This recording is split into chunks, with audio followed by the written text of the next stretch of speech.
जन्माष्टमी के मौके पर आज जम्मू के तवी रिवर फ्रंट पार्क में पतंग उत्सव पर्यटन विभाग जम्मू की ओर से आयोजित किया गया। उत्सव में तकरीबन 2000 लोग प्रतियोगिता में जोश व खरोश के साथ शामिल हुए।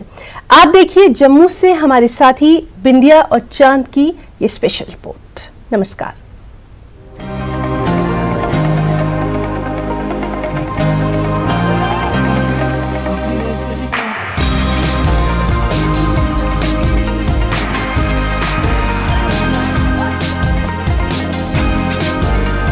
बादलों से ढके नीले आकाश में आज पंछियों की तरह उड़ान भर रहे ये रंग उन पतंगों के हैं जिनके साथ युवाओं, बुजुर्गों और बच्चों की खुशियां भी उड़ान भर रही हैं।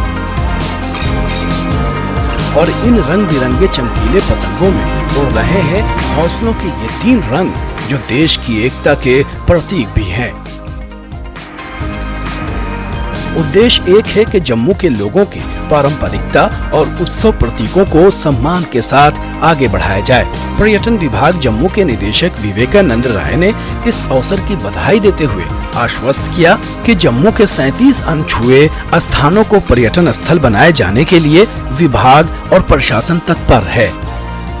जन्माष्टमी के अवसर पे काइट फेस्टिवल ऑर्गेनाइज किया था और ये जो आज हम लोग आयोजित कर रहे हैं वो यहाँ के जम्मू के कल्चर के हिसाब से है कि कल जन्माष्टमी हम लोग मना रहे हैं और पतंगे यहाँ के जो वाइब्रेंट जम्मू है उसका एक एसेंशियल पार्ट है इस दौरान।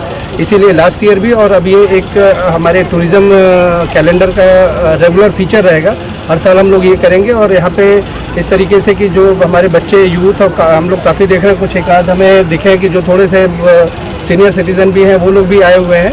तो जन्माष्टमी की, रक्षाबंधन की और इंडिपेंडेंस डे की पूरे जम्मू प्रोविंस को बहुत ढेर सारी शुभकामनाएं। एक्साइटेड है और काफ़ी ज़्यादा मज़ा आ रहा है हमें यहाँ पे एंजॉय करके।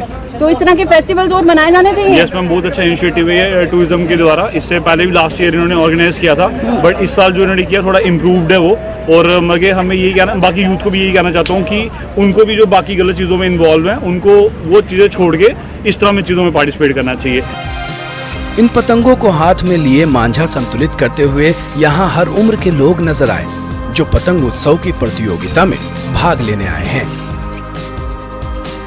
जहां एक और प्रतियोगिता में मिलने वाले 11 से 30,000 के पुरस्कार इस आयोजन का आकर्षण रहे, वहीं अपने बचपन की यादों के साथ नशे से दूर रहने और नए जीवन की नई राह को अपनाते हुए खासे उत्साहित नजर आए।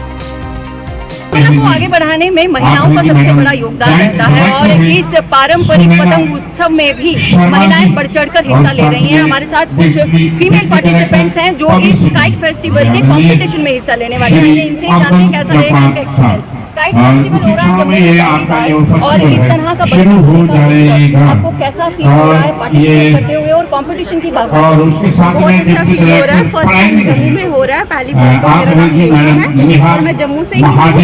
फर्स्ट ऑफ ऑल की जम्मू टूरिज्म का सबसे बड़ा थैंक यू करना चाहती हूँ हमारे कमिश्नर का और हमारे डायरेक्टर का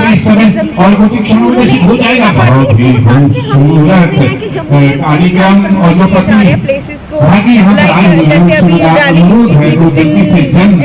डे को जम्मू बहुत ज्यादा आगे जा रहा है। और अभी देखो काइट फेस्टिवल हो रहा है तो गर्ल्स भी कर रही हैं, तो हमने सोचा चलो हम भी करते हैं तो why should boys have all the. तो आपको आगे आज काइट बढ़ानी है ऊपर, क्या लगता है आप जीतोगे? जीतोगे? कितनी गुट्टी काटनी है आपने? 10 काटनी है। तो उत्साह बहुत ज्यादा है और इसी उत्साह के साथ बच्चों के साथ साथ हर किसी उम्र के लोग हमें यहाँ पर देखने को मिल रहे हैं। पतंग उत्सव में केवल हिंदुस्तानी डोर का इस्तेमाल किए जाने की अनुमति दी गई और चीन के डोर पर प्रतिबंध लगाया गया। इस हिंदुस्तानी स्थानीय डोर की ढील के साथ नौजवानों और बुजुर्गों को टक्कर देने छोटे छोटे बच्चे भी अपनी डोर का दम दिखाने के लिए प्रतियोगिता में शामिल रहे। आने वाले वक्त में विभाग टूरिज्म की तरफ से, पर्यटन विभाग की तरफ से और जम्मू कश्मीर के प्रशासन की ओर से किस तरह के और उत्सव मनाए जाएंगे ये तो खैर देखने वाली बात होगी। लेकिन इन उत्सवों से यकीनन लोगों के बीच अपने पारंपरिक उत्सवों को मनाने की वो एक भावना जो सो चुकी थी वो फिर से जागृत हो चुकी है। कैमरा पर्सन चांद के साथ बिंदिया, न्यूज़ 18 जम्मू।